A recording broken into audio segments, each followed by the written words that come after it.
this session we are going to discuss bandwidth of signals and bandwidth of transmission medium.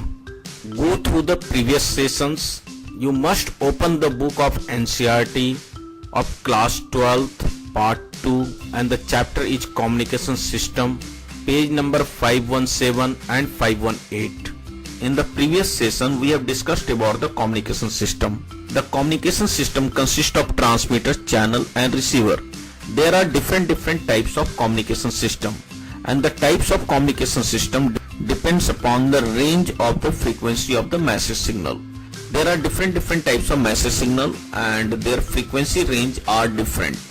The message signal can be a voice signal, or it can be a music, it can be picture or computer data.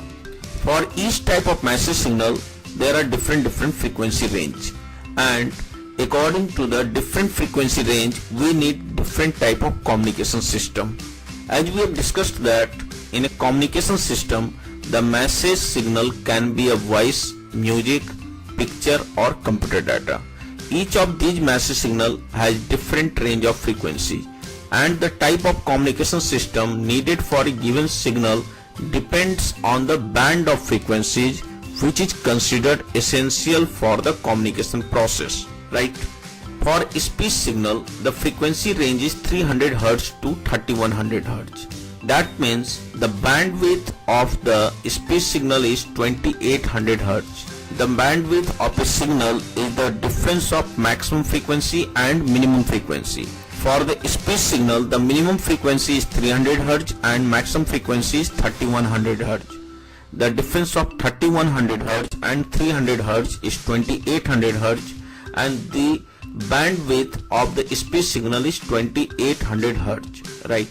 And for the communication of a message signal of the bandwidth of 2800 Hz, we need commercial telephonic communication, right?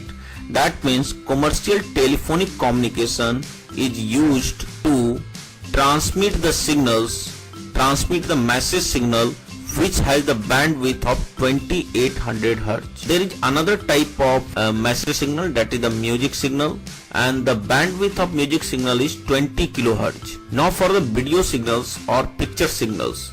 Video signal or picture signal for transmission of pictures requires about 4.2 MHz of bandwidth, right? A TV signal contains both voice and picture and is usually allocated 6 MHz of bandwidth for transmission.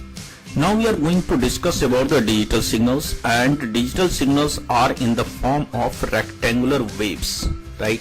This one is the digital signals, and the digital signals you can see that they are in the rectangular waves or square waves. Now you can see that this one is the digital signal and they are in the rectangular waves, and this one is the basically analog signals. Already we have discussed about the analog signal and the digital signal. In case of analog signal there are continuous variation of voltage with time, but in case of rectangular waves you can see that from 0 to 0.5 second there is a voltage of 1 volt, and then after that 0.5 second to 1 second there is a voltage of -1 volt. But in case of analog signal you can see that there is a continuous variation of voltage with time, right? We can observe that the rectangular waves can be decomposed into the sine waves of frequencies nu naught, 2 nu naught, 3 nu naught, 4 nu naught and so on n nu naught. This n is the integer which will tending to infinity.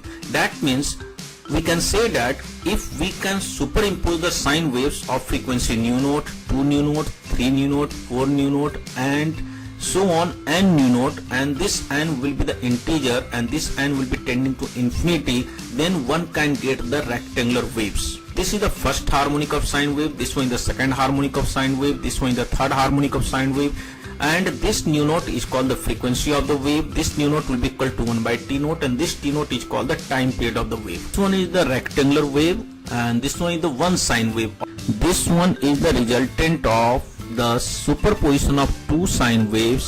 Now this is the resultant wave of the superposition of three sine waves. In the similar way you can see that this one is the resultant of superposition of four sine waves. You can see the graph if you will increase the summation of more and more sine waves, then the resultant of the sine waves will give the rectangular waves. And hence we can say that the rectangular waves can be decomposed into the superposition of sine waves of frequency nu naught, 2 nu naught, 3 nu naught and so on. Now it's clear that to produce the rectangular wave, we can superimpose the sine waves of frequencies nu naught, 2 nu naught, 3 nu naught, 4 nu naught and so on.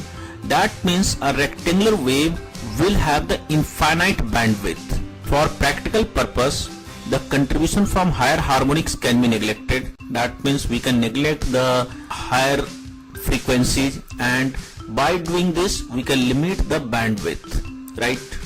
Now you can see a rectangular wave which is the superposition of an infinite summation of sine waves.